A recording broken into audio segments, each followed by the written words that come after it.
Sort of. I understand. I'm not going back to Austin. Yeah. I love Austin. You love Austin. Thank you all for coming today. This is a really good turnout. Thank you. A lot of you already know the issues and topics that we're dealing with and provide a really brief context. So basically, I was invited by Hyatt to come be a resident at CentralTrak and produce an exhibition about 2 years ago. And we ran into major issues of funding and realized very late in the game, I mean, we're talking like this was in December 2014, that the university was only going to offer about $2,000 of the $6,000 that we needed to produce the exhibition that I wanted to do here originally. And so after 2 years of kind of being in limbo, not really knowing, and then not getting the funding that we needed, we realized that we were going to have to shift gears and do fundraising 100%, but neither of us really had the time to kind of put those efforts into place. I was curating 2 exhibitions at the time as well, and Heidi and Laura here at CentralTrak are managing a lot, and they've got a lot on their plates. And so I decided at a certain point that that was the conversation that we needed to have, was this issue of lack of value in culture and the arts in Dallas in general, and kind of use CentralTrak and UTD as this microcosmic system within Dallas as a microcosm of this within the United States in general. So we've had a series of sessions. This is the penultimate session. Last week will be last week. And the first 2 weeks we talked about the problems, which are on this wall behind you here. All the problems that are kind of contributing to this lack of value within the United States and Dallas, and then the conversation between CentralTrak and UTD. Last week we made a list of all the things that we want from an arts ecosystem, which is on this wall here. And then in the next 2 weeks, to kind of round out the entire conversation, we're focusing on solutions, which are going to go on this wall here. So as we're talking, Heidi and I will be writing some solutions on this wall, how to kind of sort of like a call to action and to make this issue more transparent. Along those lines, I'm also writing weekly articles in the Dallas Observer to talk about transparency, to talk about Black culture and value. And this past week, I sort of reflected on the list of what we wanted as an arts ecosystem and really kind of turned it into a call to action, because what I'm seeing more and more, what I'm hearing more and more, is that in Dallas, there's sort of a lack of initiative. Like we have these conversations, we have these panel discussions, people have written about this lack of funding, but very few actually kind of carry the torch to make it, to see it through to change the culture and shift that culture. And so today, in that regard, it's really nice to see a lot of you returning week after week for these sessions. Really, really nice. And so what this has kind of become, which has been really great, is this like open forum and an open platform to talk about all of these things that everyone talks about on a regular basis, but we just don't have sort of tangible, concrete deliverables of this that is happening, or of these conversations.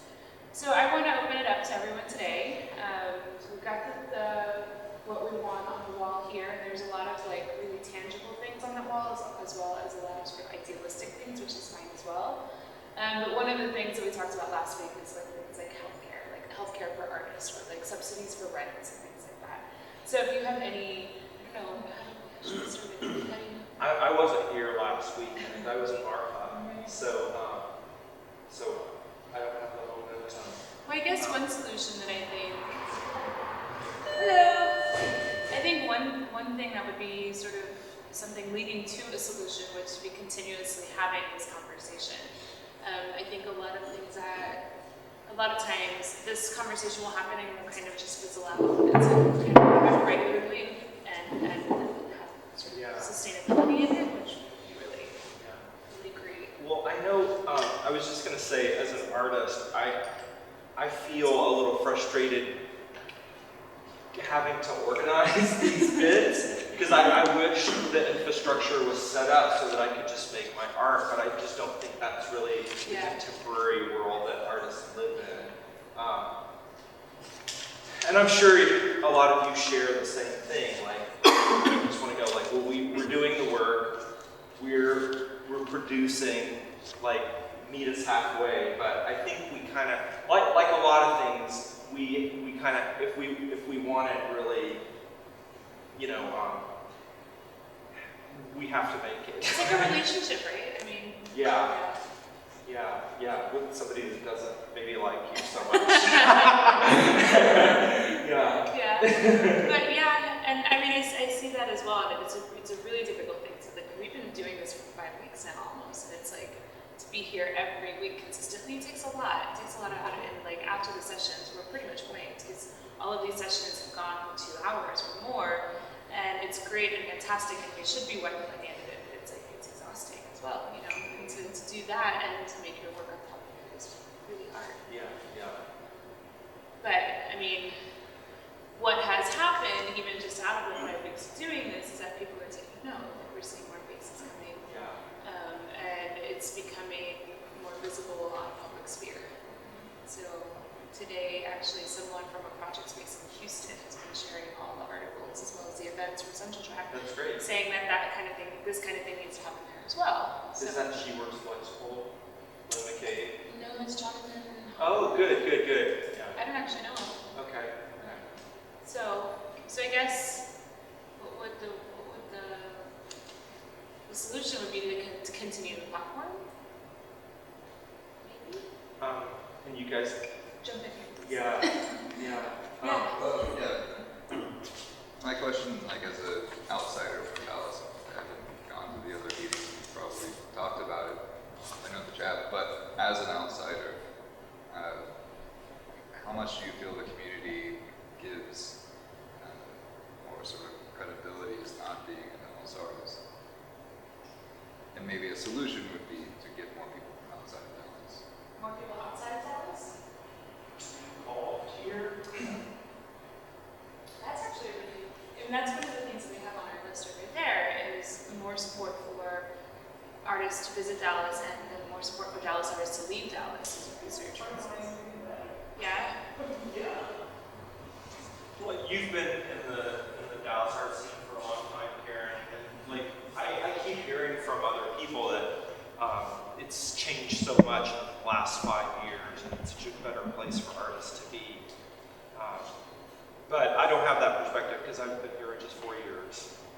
But that's also like you're getting people from outside of Dallas to do residency. Right. You know. So like kind of expanding our network. How many people stay? We have 8 studios in all. Oh, you mean like how many After- people come into a residency and stay? I don't know that we've had, the core program in Houston has a really good record of people coming for residency and then putting down roots in Houston. Although, as I understand it, their current class, nobody's staying. But I don't think people have relocated here so much, but definitely people are coming back for shows and projects. Yeah. In fact, next weekend, Akarash, who's an African artist who's based in Austin now, is returning next week for a show at the MAC. Yeah. Who provides the funding for CentralTrak? Is it specifically UT Dallas? Yeah, it's UTD, but and that's basic funding, like operational funding. So everything for our programming is we have to keep fundraising for. So that's where we're sort of I've called it a starvation diet. Like where you can maintain consciousness, but just barely. And so that's something we're working at, and and actually we just got a grant that's going to provide travel funding for artists. There are a lot of things that aren't in place that are really essential for, I think, having artists operate this space too. Like Laura, Brian, and I are all artists, and so we have a different kind of relationship with the art making process, and we understand it's like, oh great, I got this residency. It's a free space to live and work in, but I still have bills at home, and I still have to buy food once I'm there, and I have to buy art materials, and I have to figure out my travel, and then that becomes like, congratulations, you now have to raise $3,000 so you can do this thing you've been awarded, which is kind of a booby prize. Yeah, and well, in my case, for instance, same thing. Like I have my own apartment in Mexico, I have my own bills in Mexico, but and to be here, I had to put it on Airbnb, which is fine, but it was just like something to think about while being here. And then Dallas is not an inexpensive city, by any means, So living here actually costs a lot more than I really expected, even though I'm not paying a bill. Yeah. space. Yeah. I have a question. Can you explain that term, booby prize? It's probably a reference from like the 60s, but it's kind of like, It's a booby trap. It's like Yeah. you've won something, but really you're paid more. to get Right. it.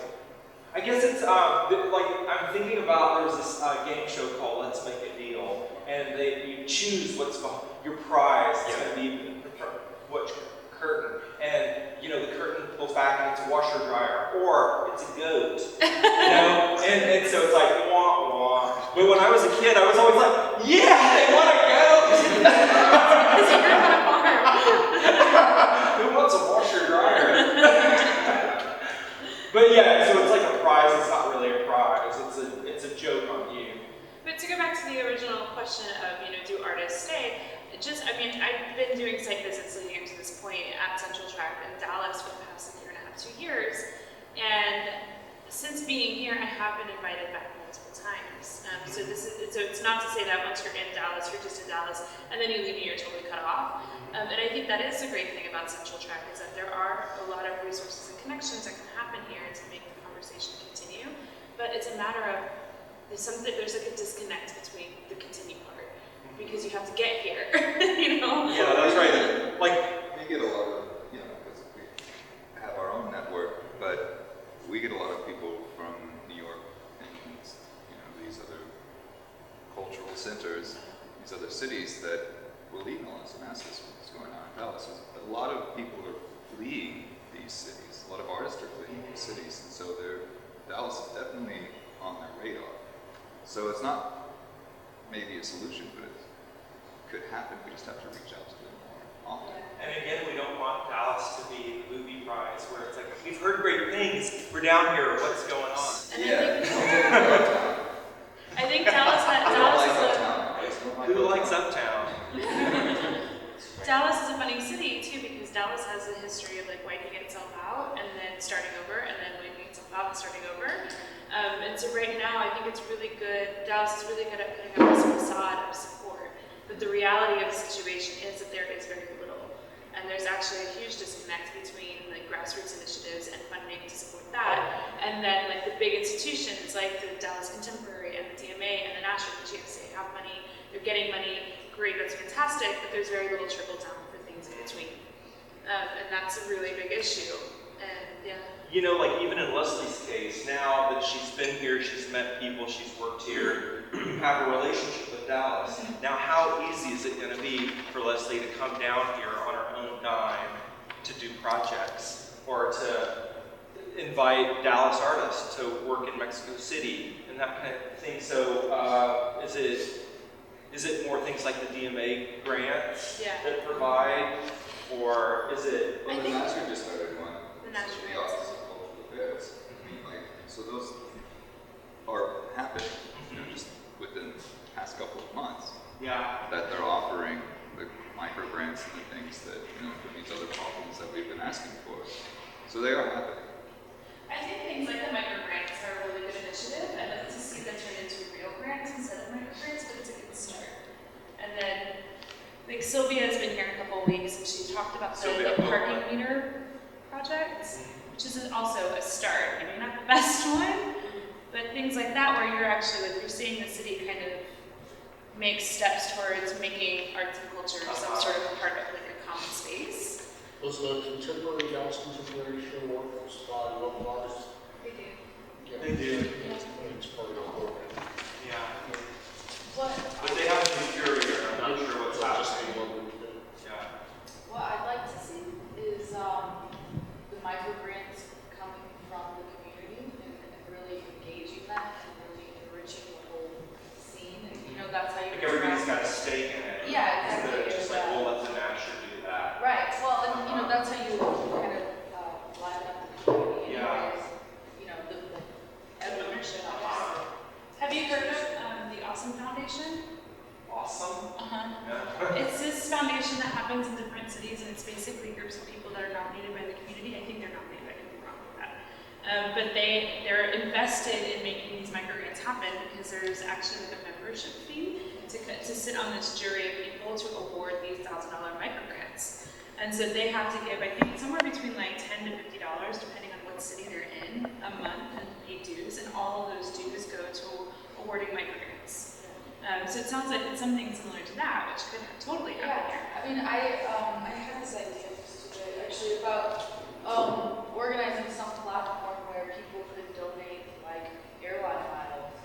And, Yes. you know, and like things, so you could get artists here, and people could donate. That would be space. great, like an airline mile bank. Yeah, and you know, you set it up so that you track, or people, you can apply to get these miles to come here. Yeah. Whatever, and then you could tie in, somebody could offer their carriage house or whatever to host someone, you know. Like a more of a barter economy. Yeah, I think that's kind of the future of the economy in general. You know, you see a lot of like the crowdsourcing and the shared economy in general. Yeah. And to like tap into that.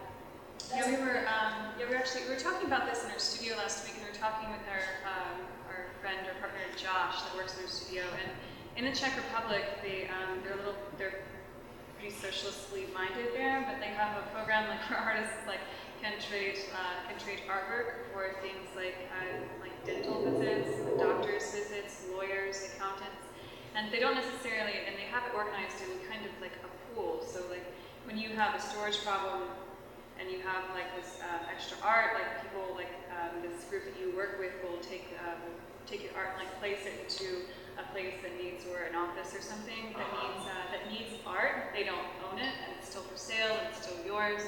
They take it and use it for that purpose, and then for that exchange, like you get access to a bartering system of these kinds of services that you need. And we were saying like that would be a wonderful thing to do it. Or just like if we could have a system like that, like placed here in Dallas, like with someone that's knowledgeable within like those fields, that would be really good. Yeah. We're like, oh, Dan Pritchard would be great for that. Yeah. What's Well, that's the that? thing, and Pritchard would be great for that. But it doesn't even have to go through the city. I mean, Right. Lakewood. It doesn't what is have to go through the Lakewood city. garage sale is like a Facebook page where people are bartering all the time. Yeah. So I mean, it could just be a Facebook page to start it. I mean, that's totally free and people join it. Yeah. It seems like there are existing platforms to make this. Yeah, exactly. I mean, related to that entire like thread of thought on this like problem we have of like the disconnect. Like you said that there is between like artists really just being able to like manifest a relationship between like the city or institutions in some respect. I would personally like to see like a platform upon which we can continue this conversation, but like forever. You know. So, which I would personally envision as, you know, housing these conversations like within a certain guideline, like panelists, like on that's live and accessible, like online, that will be archived. Yeah. Which would just be, you know, just like this, just like a panel discussion where people can call in or sit in or host and just catalog all of the resources that we're going to pool together, as well as with the intention of like disseminating information and acting as like a node between the public and the city, like, you know, having some sort of like serialized session in which we come to conclusions about problems that we're facing in the moment or at large, and then like cataloging those and straight up talking to each other about like who am I going to call on city council and like tell them to do this. And I think that works at a good foundation here. So just continuing with that in a consistent way, that isn't also something that is every week, because it does get to be too much for me to constantly. Well, it can be fluid, you know, like it's not the same 5 people meeting and making decisions. You know, we're opting in and out of these contracts, these conversations.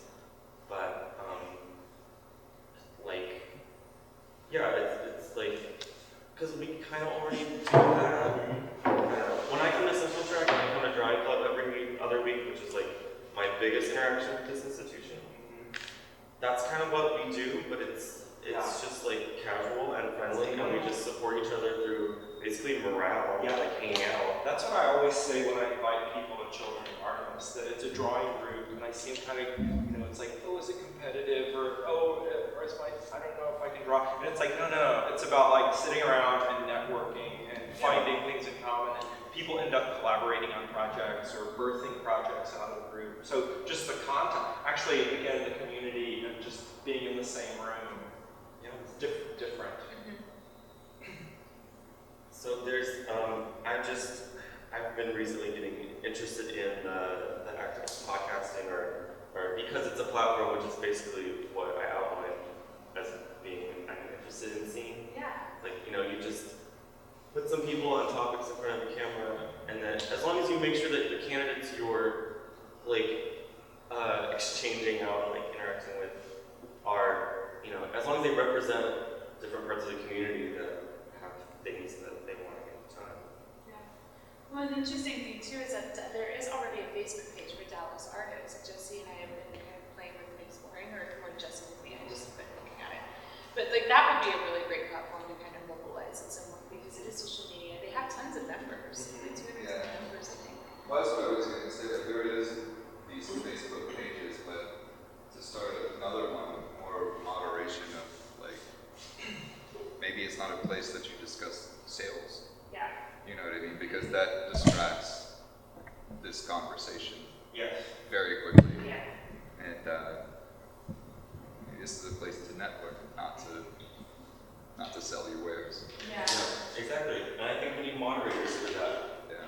Now, Don't call it socialist though, that freaks people out. don't call it what? Socialist in Dallas. Yeah, sure.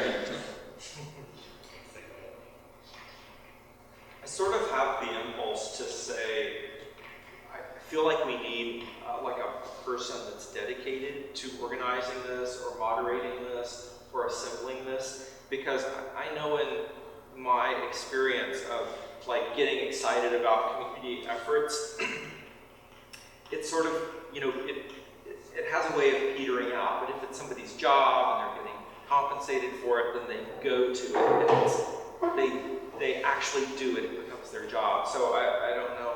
Or is there an existing person now that kind of does this on a smaller level that we could be in tandem with, for instance? How do we use the existing people and resources that are already doing these things? I would just ask William. Well, William is young and he has a lot of energy, but he's going to burn out if he stays here. But I know you're looking for William. Yes, that's also true. Yeah, so But I mean, I feel like this it would be strange to just elect someone that has never been here. Right. well, this is kind of a big changing the system. We're not going to put down 3 people and so. But again, that's why my relationship with CentralTrak is it's just a building that I come to, and I can rest assured that I'm going to know 3 to 7 people that I can just bounce ideas off of. And all I need is a building and then people that come there, and it's so ta-da. Many great things about CentralTrak, that you always provided the space to make things happen here. As difficult as it can be to make that happen, right. you fought a lot of battles to maintain the space, but you've definitely used it and kept it as a resource for artists and community people. Yeah. But it's, we're only as good as our collaborators, and luckily we've had great people come through here who want to do projects. Yeah. How many curators in residence? 2 currently. Yeah. I think there is sort of because we're both artists, but we also act as curators. But I think most artists now, there's a void of curators. Like dedicated curators. That are dedicated to it, yeah. So talking about who is going to moderate it, I don't think it should be an artist. It should be somebody that's dedicated to curation, like this space, like what you've been able to do after not having the show, but bouncing back from it because you're dedicated to your practice, which isn't art making. It's true. But Sally Frieder, who is a curator of curator-in-residence as well, that started off as an artist, and I think those titles are really fluid now that people come in and out of, you know. I think it also But adding moderator to it is like, yeah. keep tapping on It depends on the practice too. My practice is social practice, which means that I'm used to moderating these things and using galleries and the work of artists as sort of a conduit for conversation. And so that is really a big part of my practice as well, which makes it kind of an easy field for me to navigate. But again, not all curators work that way, you know. So it's an interesting personality to find that person or that group of people that could do that. But I think it's very possible. Yeah. Well, I mean, I don't identify as an artist. I didn't go to art school. I'm really just more about community building. But that's really my passion. So that is really why I'm here. So I want to be instrumental in shaping these things. So, yeah. Yeah. You got more represented people. Yeah. Fantastic. And I guess another thing that I've seen as well is like I've made a real effort to like get out and meet people. And so I've like reached out to artists, I've reached out to gallerists, I've reached out to just have coffee with just various people within this arts ecosystem in general. And I think that it takes a lot of initiative to do that because sometimes I just want to stay in bed, you know, so like getting out and doing that as well. And I think that another thing about CentralTrak that could be really valuable is putting some deliverables on residents. Like you come and you give a talk, you know, you come and you do a studio visit with MFA students. Like these things that can actually prove to the university, like this is how we are making a real impact. And this is who these residents met with. Yeah. You know, I really think that would go really far, even if it's like a short residence or a long one. Just giving a community talk or a talk at UTD would be really good. Yep. Yeah. So I went and people were really nice and reached out to me. And it was On great. campus. Yeah, on campus, and it took an hour and a half to get there. It's okay. But even like maybe everyone doing a tour. She took a covered wagon. I did. I hitchhiked on a go. But yeah, I think that would go really far, and it would also show the university and show the community like that we are actively outreach. Yeah, you know? yeah. Well, it is funny. I know that we have tremendous resources in this community. Like there was a guy that just stopped by. He'd never been to CentralTrak. He read about the Chuck and George show. I don't know exactly how old he was, but he's made art his whole life. I'm guessing he was in his 70s. His partner's in his 90s, and he has to caretake, you know. And so I think he only gets like a couple of hours a week to go out of the house and do things. But he came here, and like I have his information, and like, you know, I could lose his information or I could put it to use. Yeah. And so I think it is about just connecting these people with tremendous resources, like not just like monetary resources, but experience and bodies of work and ideas. But it's just that point person is going to be, you know, that's a lot for them to do. Yeah. But it's worth it, you know. It's a lot of work to get it going, but once it goes, it can really function. Yeah. So do we propose like something like a Facebook page or a... Well, it's not just Facebook, I mean, it's like email too. Mhm. You know, like, because this 70-year-old guy that walked in, you can see Chetty's Facebook link for that. Yeah, You know, yeah. Like, or even postcards. Yeah, like I was asking him, he was a writer, and I was asking him, you know, well, do you know D. Mitchell at WordSpace? Do you know Reading Room and such? And he was like, well, I've read about these things. I haven't met any of these people. But what I was thinking is that, like, how do we get like a Facebook page organized, and then, or I mean, I know that's easy, but to maintain it, to have a point person, like, do we then apply for funding so that this person can be compensated for their work? Do we create a job, an arts job, or a few? I think so. Yeah, I think so. And I mean, artists need jobs. There's also other things like the Observer, which is now a really great connection for Uh-huh. us, can be tapped as a resource as as well, which they have great lists and they have great boilerplate. That's another thing that could be just an automatic tie-in to whoever this job is. So we're making a job. You know, that idea of an email, you know, that could be the beginning platform that feeds into a microblog, that microblog sends a link to Facebook. So you really only have to send that initial email that filters down into the social media sites. Mm-hmm. Yeah. I mean, You don't have to start from scratch. Right. Like, today, Kelly was starting a Cedars Community Garden, but there's a pre-existing one that failed, but it's got a huge Facebook presence, you know, with the list already. So all you do is contact the admin of that pre-existing one, and then you've got everybody that's already been involved with it previously. And goes back to continue. the existing resources that are over here. Exactly. Yeah.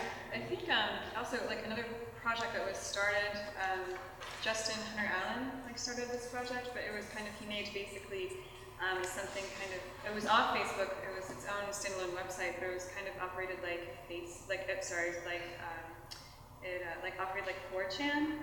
And so you could be like an anonymous like person on it and like, you know, like post like your different concerns. And it was just specifically for like the Dallas culture, like for like, you know, Dallas artists, like to like post and I don't know. Anonymously. Anonymously. So I don't know if that would still kind of be like a platform that would work. Not being on It would Facebook. work for something. Yeah, Still it there. would. I think you had to take it down because he got too bombarded with like other undesirable things on it. But it does, and I do think it does really need a moderator. I mean, anything on the internet I think needs a moderator to make sure it, you know, stays healthy. If you basically like gardening, you pick out the weeds. Yeah. Take out the weeds. Yeah. Or you keep it out, or you keep some cool weeds. I don't know. But yeah, I don't know, and especially for also people that don't use Facebook, because I know like there's a few people that choose like not to use Facebook as a platform. That's one thing I thought about the group. I think that's where like email platforms come really handy. Like Mailchimp, constant contact. You can send that email, and then it can also go into whatever social media platform that you want to tap it into. So I think, yeah, like these are really useful tools that can be used to kind of moderate this discussion or continue it. Well, CentralTrak has a constant contact email list, and I would say we could use that, except I know that like with our limited staff, we're at capacity for things that we can't manage. So, you know, it would really be one person specifically devoted to that. That I think has to operate outside of UTD as well. Yeah. Because then you get into all of those politics. There are limitations. Yeah. Yeah. And then that person also wouldn't be. You don't want them to be your moderator. No. And then it wouldn't be as fruitful for the community as well, for the arts, visual arts, because you're always kind of the voice of UT in some way. You know. Yes. Yeah. So yeah, I think something independently of CentralTrak, or like one position, or someone that gets paid, or even like the model of the Awesome Foundation, where you buy in and you have, you know, whatever, starting at $10, and then there's a group of people that help fund microgrants. It would be awesome. You know, and it's kind of mutual. That could totally work here. I've been thinking a lot about cooperatives in general and those structures, and I'm just kind of really investigating how that can be used here. I haven't seen a lot in Dallas. I don't really know why. So the difference is like, so a micro grant comes from a foundation, or you know, it could be proprietary or something. But with cooperatives, you know, it's a 501c3 and there's stakeholders and different. It's just a different structure. Anyways, I'm wondering like that's an avenue to explore for any of this. You know? Yeah.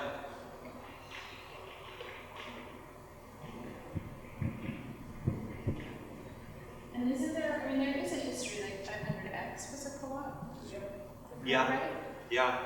So there's a history of a few. I don't know how strong they are now, but there are a few that kind of popped up in Dallas. But I don't know. I'm not exactly sure. Say again?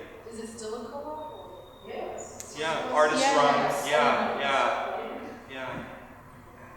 I know with the Bowden family is attempting with shared studio space, and I think it's going to sort of work like a co-op, but I don't think it's like, I don't know if members vote on, I don't think members have ownership of it. I think you're just sort of, it's like a shared facility. So it's not a true co-op, but it has essence of co-op. There's a really great co-op in Austin called Mass Gathering. A really great model for Dallas, I think, to look at. And I think this is another thing too, is exploring models and kind of using those models and doing research. So you still have a co-op that could possibly fund Yes. this person to do this thing. Yeah. Lots of people have businesses and it's Yeah. just a phone. Yeah. You know? Where's my computer? Yeah. Bricks and mortar don't count so much. And honestly, Mass Gathering operated without a mortar for like 2 big years. Yeah. For a really long time. And they did pop-up exhibitions whenever they could kind of afford it and pay for it. And yeah, it's a really good model. We're birthing a co-op. It's great. Cool, yeah. Yeah, but that is a way to get around this, is making this position, is that, yeah, you do create a co-op and there are dues, and then those dues fund that person. It's a really good business model. Yeah. To keep up connectivity and some kind of profile, be interested in working with that idea. Because Because they're going to close their space in summer, yeah, and then they haven't started rebuilding or it'll anything. be at least a Maybe year. a while. Art House did that in Austin too. They were closed for, between remodel, they were closed for about a year or two, maybe 2, I don't remember now. And they did a lot of public programming in the community and partnered with community initiatives to make sure that people really remembered them as an institution and as a space.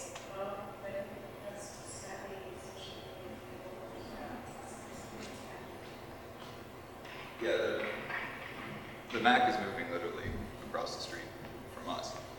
And so we pay attention to all the things that they put out in their press releases and stuff like that. Revitalization is a word that they use in the press release. Engaging with the community, but they have still yet to actually come over. You know, so like there's a rhetoric that's going on that needs to be more put to the test. Yeah. Well, we have a good history of collaborating with people here, and I'm friends with Claude, so maybe I'll just invite him to come. We do open studio. Yeah, do the Mac over. Yeah. That's where we might be going today, right? Yeah. The Bryants have a show that is closing today. I need to see it. Yeah, these are really smart ways to actually make this stuff happen in local ways. Yeah. So again, like if we're looking at goals for the co-op, it would be like creating a barter economy platform? Is that?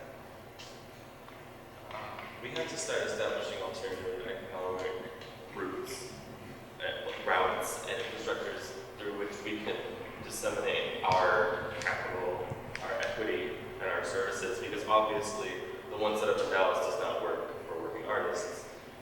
And Dallas has kind of had this adherence to, because it makes I don't know, just really broad generalizations. It upholds the economy we have here, which is like, what is that? It's tearing down the old shit and building the new expensive stuff that the rich people can buy. So obviously that is working in like immediate opposition to probably what most of the people in this room do, which is like not banking and not energy politics and not politics, so like, I agree with that. And maybe just a source for information too. Some of these grants, like I don't know if the Idea Fund is still around, but I bet a lot of people don't know about it. Yeah, if you share like information about like different grants and stuff, because like sometimes those can be hard to like come across. But I think that would be a good information So source. I did Like grants, are they under applied, if you think about? Like, I'm sure all the grants have plenty of thinking about. You know, there's a lot of grants out there for artists and some micro grants, but there's very few grants for curators and for like moderators. Yeah. Very, very, very few. Artists don't apply for grants because they feel like they're usually awarded to people that are good at writing grants, and that they're wasting time writing instead of working on art. So I have a comment to that though. Like the more that you do that stuff, John Pomara told me this.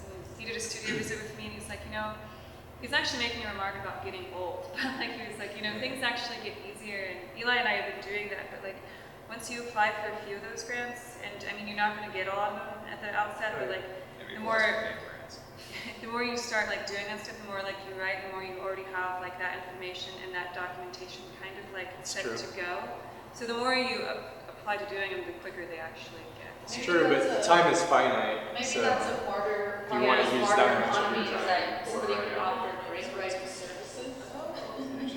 Or Oh, sessions. that's great. Right. Actually, I think well, yeah, I think like professional sessions could be really great. Like helping artists get their CV together. I have to do that all the time. Or like edit bios. I edit bios all the time for artists. Like professional services within this bar system would be awesome.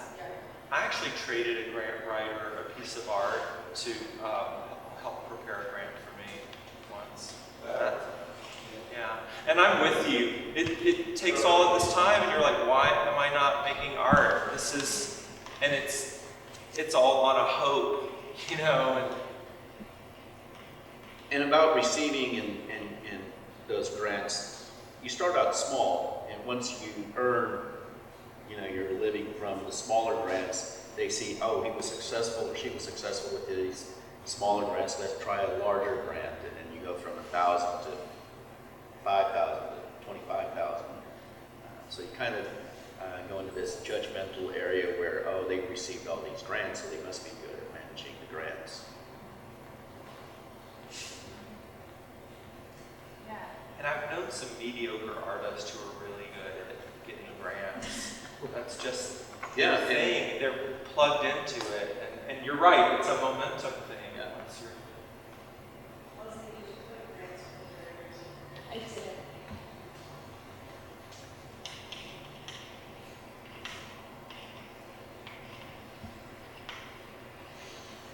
Yeah, because I applied for more grants for writing than I have for curatorial because there just aren't that many. But then you have to show that you've been actively writing for a really long time with a certain level of publication. Yeah. now you were saying that there aren't as many grants for curators as there are for artists, and so we were talking about defining yourself. Have you thought about defining yourself as an artist who does curatorial work? No, I will never call myself an artist. I do not call myself. Not even if I'm going to give you all this money? I will call myself a curator, but not an artist. I call myself a curator, writer. I definitely label myself as such, but I'm adamant about the fact that I'm not an artist. I'm not a visual artist. I don't make objects. I don't work in the studio in that way. Yeah. She's not for sale, kids. Not for sale kids.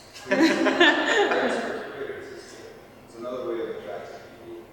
It's true. If there's not many grants, I mean, if Dallas has a good grant for curation, then you could get more people down there and then have a conversation between curators, because it's a very necessary thing.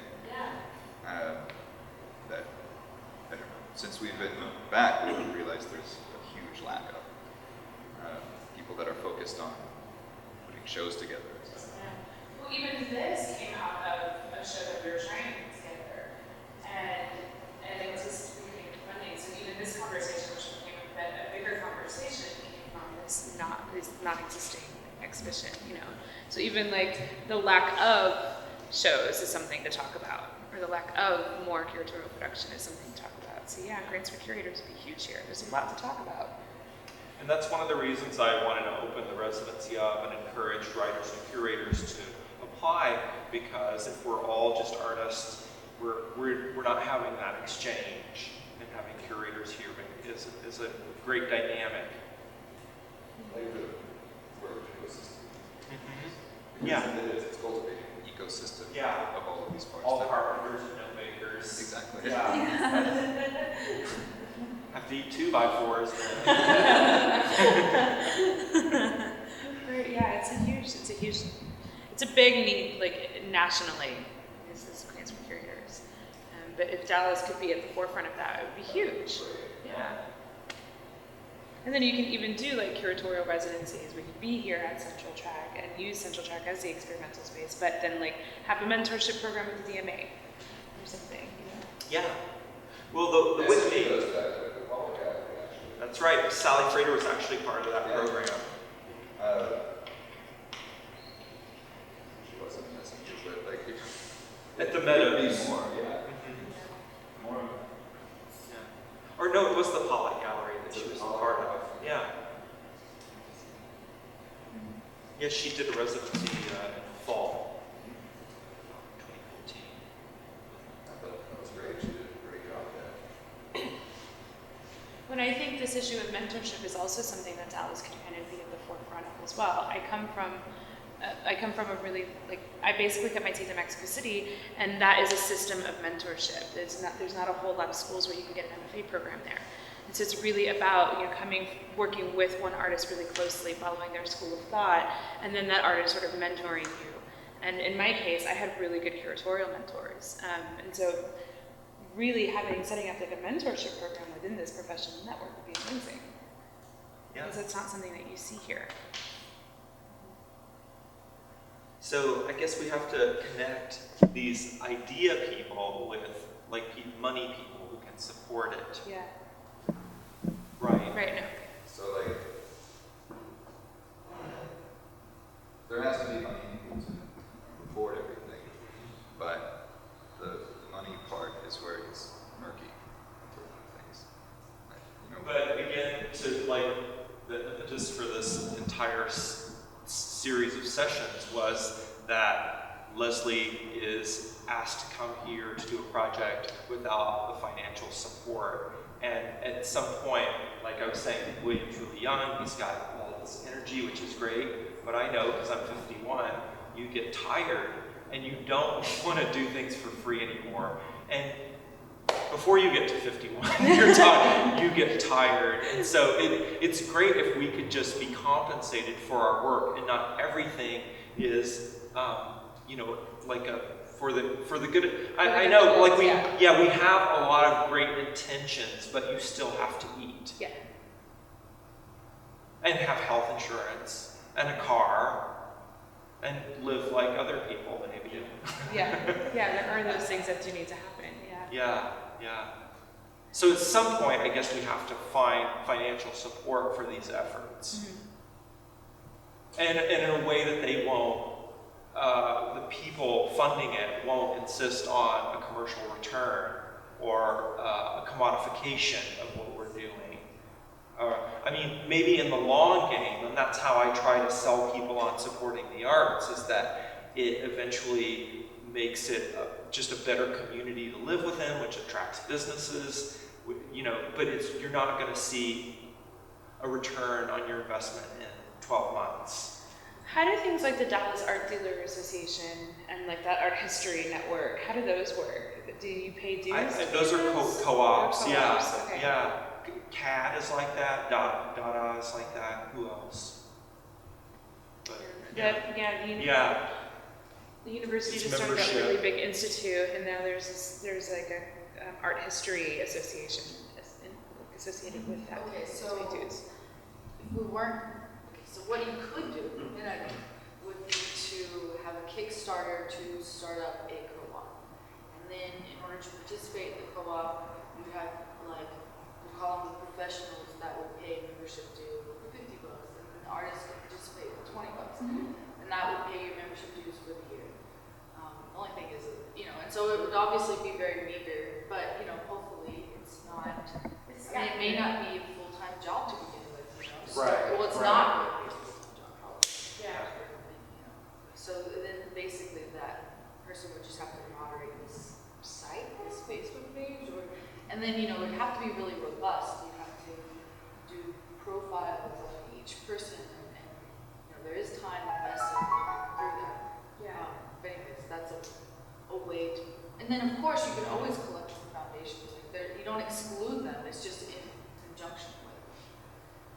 Well, and then, like, there's other publications you can tap into, like with the Observer, as I said before. You can do profiles on whatever this existing platform is, but then you can also publish that somewhere on the Dallas Observer website, which is, you can get paid as a freelancer for doing that, for instance. So there's really creative ways to kind of make those, navigate around that funding issue, I think. Like a lot of different sources to kind of piece them together, which does take effort, but if there is a person devoted to doing that, then you're reaping the benefits. Yeah. More than effort though too, it's also their connections with these institutions or with the people that would be funding it. Right. So they would also have to be a very savvy person. Yeah. And I know if you're asking somebody to donate $20 to something, you honestly want to give them something substantial in return. So as it's getting started, it might be difficult to like buy into this thing. Oh, there's no content yet. Like, huh? Yeah. Yeah. And I know $20 for an artist is sometimes hard to come by. Yeah, totally. I mean, like initially it's marketing campaign, like almost all things are, but if you're talking about like rallying a bunch of people. Yeah. So maybe it does. It could form without the financial investment, just on the goodwill of people participating, and then later become something that's membership Once driven. it gets momentum. Yeah, I don't Membership funded. Yeah, you can even like set a timeline on that. So, gosh, we're making a business plan here. Or I know. Or is it through advertising? Like how does Craigslist Right. Like last fire. operate? And, Yeah. It still takes time to generate revenue just based on how much viewers you bring in. Yeah. That's right. I mean, you just gotta keep growing. Yeah. And I don't know if like working artists or the target demographic for anyone really looking for to advertise to yeah, luxury items. Yeah. That's true. But it's something to think about. It's definitely it's a good way to continue this conversation, Yeah. this momentum that we're having, Yeah. and to think about connecting various resources. And then the things like with co-ops and how you continue to further engage the communities. You host crap, you host events, and that you get money and get donors and stuff, generate Yeah. buzz. But I love the idea of a co-op as something that's going to be the answer to some of these questions, because we do have to do it ourselves.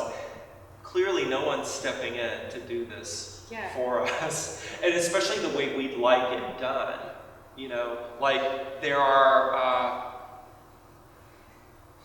there are situations where artists can be, like say there are art prizes where the artists are sort of trotted out like dancing monkeys, and you stand in front of your work while this other class of people parade by and judge you or award you, and that's really demeaning and not at all the kind of, it's a particular type of support, but that's not the one model that we have to accept. It's not empowering. No, it's not empowering. It's not empowering. Yeah. Does CentralTrak have memberships? Paid memberships? We used to. It's not an active program anymore, but that's something we could try to get going again. Yeah, I think just within CentralTrak you need a whole marketing. Yeah. You look at that, that seems to be the model that works in that.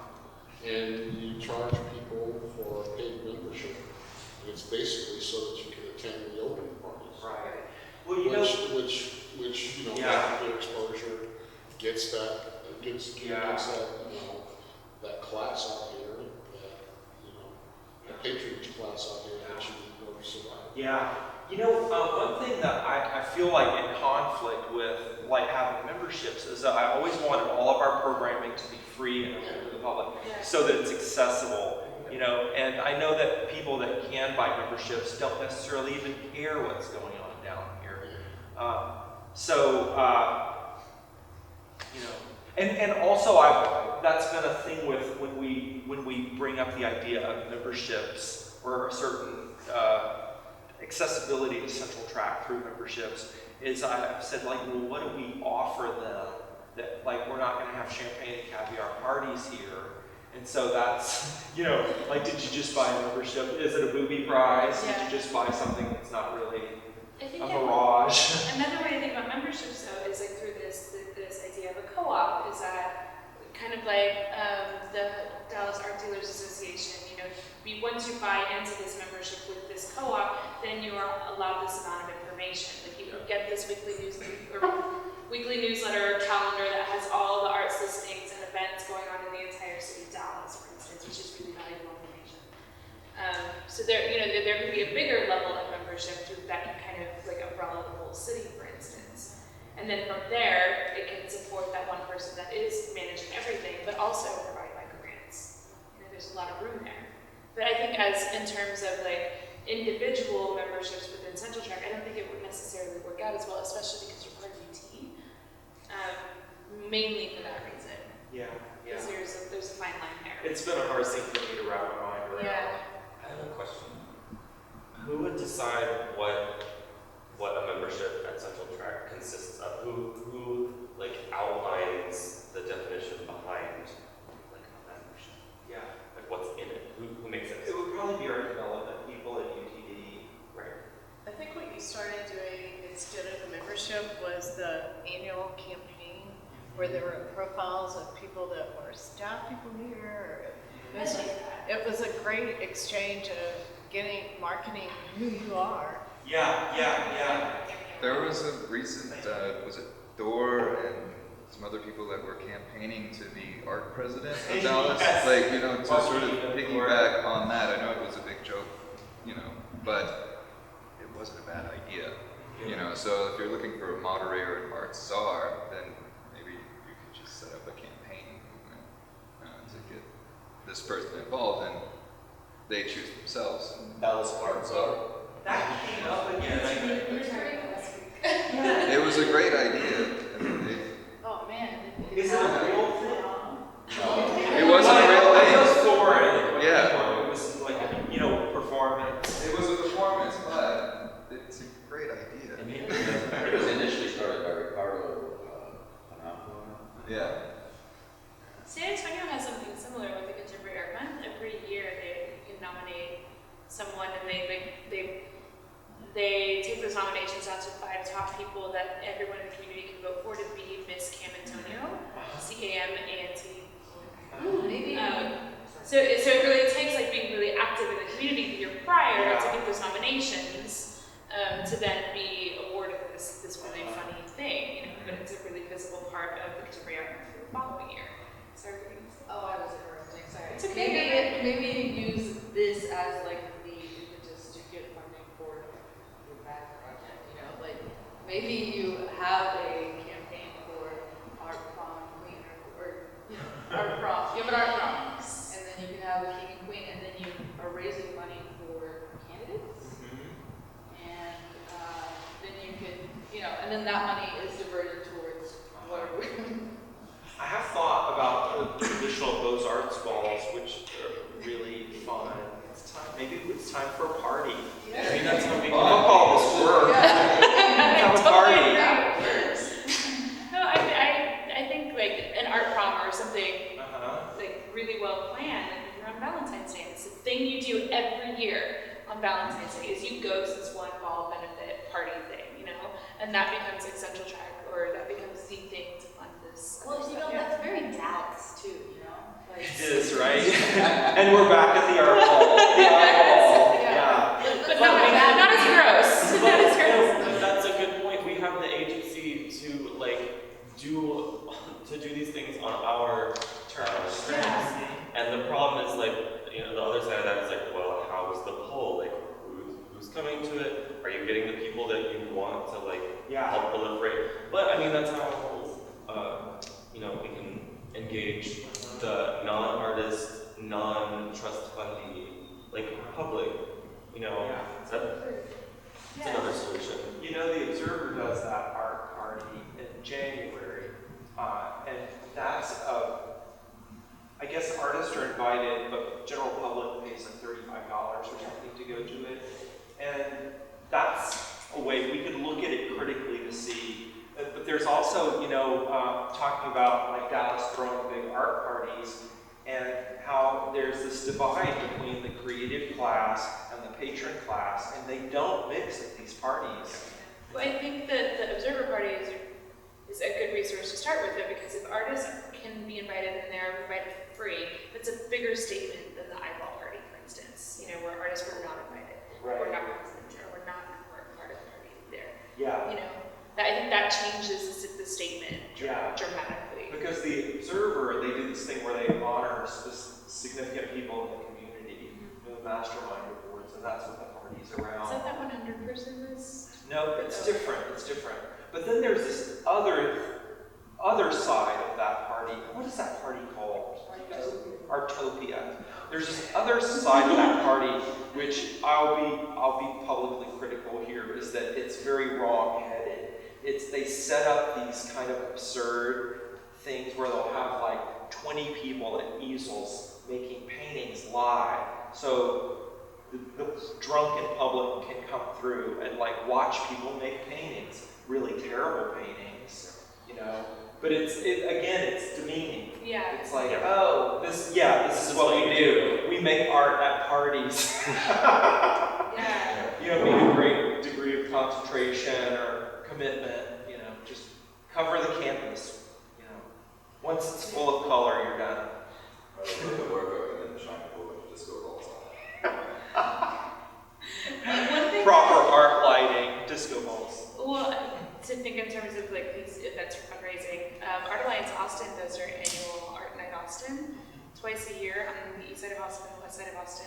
And if you're like in the art world in Austin, you call it the annual booze cruise, because it's basically what it is. It's a bunch of people that pay like $170 for this ticket to go to different stops along the way that are all shuttled, and you basically they also invite in like beer vendors, alcohol vendors, and food vendors to come in and give like small bites and drinks in every place.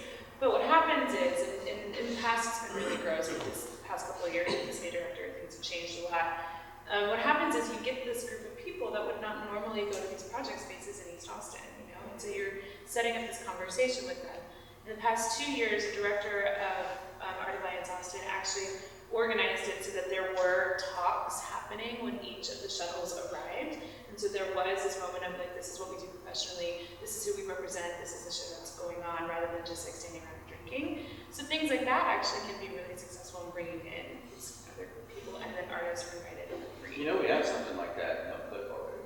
What is it? Speed bump tour. Oh, yeah. Put together by the two Bryans. Yep. One of which is right here. And then every year they change. End of this month, in a couple of weeks, right? Is this May already? Yes, it's middle of May. Look out. You almost missed spring. What were you saying there? Sorry. Is Austin Initiative, what, big mediums involved? They're partly involved. They help out a lot with it. Okay. Well, that's one of the stops along the way, but it's really, really organized by Art Alliance Austin. Maybe there should be on the west side. Speed bump west, speed bump east. Yeah, and Really so good one. they choose like 4 or 5 galleries to go to. They change it every year. So it's galleries, artists, and museums that all participate. They change it up every year. Where in the past it was a lot. It was like 8 or 9 or something. So this year, the past couple of years, it's been really tight. It was more curated. It's been really great. It was really successful. Well, I know Dada did something that was like a West Dallas. Lead a bus tour. Yeah, but there was also like a gallery hop that happened twice a year over here. Brian Gibb sort of organized it, did the design for it. Yeah, things like that, where it's also bringing people into your space. It's another option. We had proposed an alternative it was a dinner. Yes, and it kept getting canceled It for kept getting canceled. weather, right? There was some really bad weather associated with it. Yeah. they canceled it. Which means God didn't want it to happen. And then, the second time it got worse. So, it wasn't meant to be. But the idea was that it was an alternative bus tour, so we didn't go anywhere that was, quote unquote, the arts district. We took people to Bear Park, to here, That's awesome. which isn't considered a part of the Arts District, or the Cedars, which is where we're in, which again is not the Arts District, but there's plenty more going on there. Just through East Dallas and all that kind of stuff. Just the initiative of taking it on ourselves.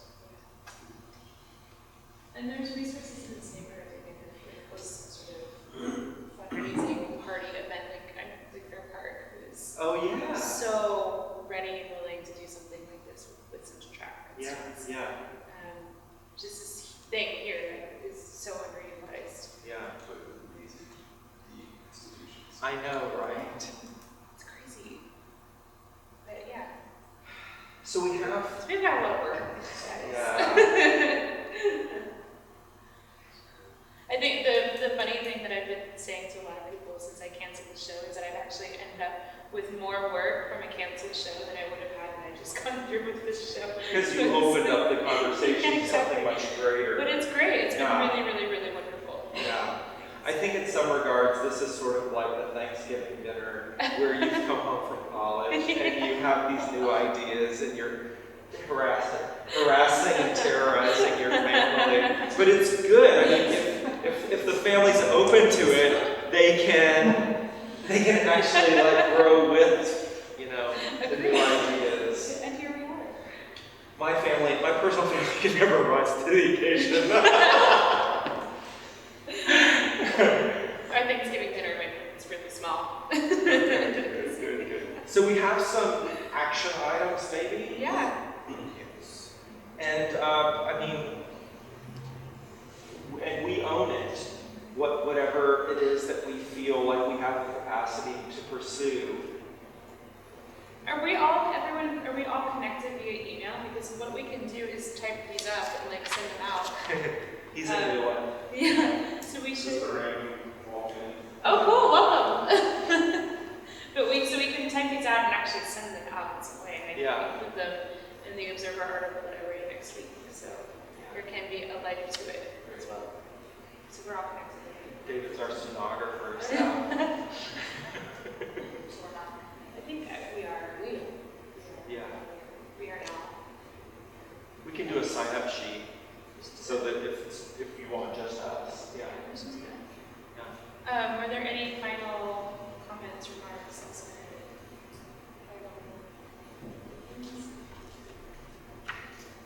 Next week is the last. Next week is last.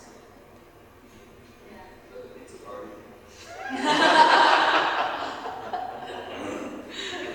That'd be awesome. Yeah. As soon as I get serious to trade me some sketches. Yeah. Thank you all for coming again, and thank you for your ideas. Yeah, it's awesome. This wouldn't mean a thing if people didn't come out and participate in it. So thank you all for coming. Yeah. And let's go to the second sheet. And amazingly, I was going to speak to you about these same topics. No way. Looking at creating some form of residence.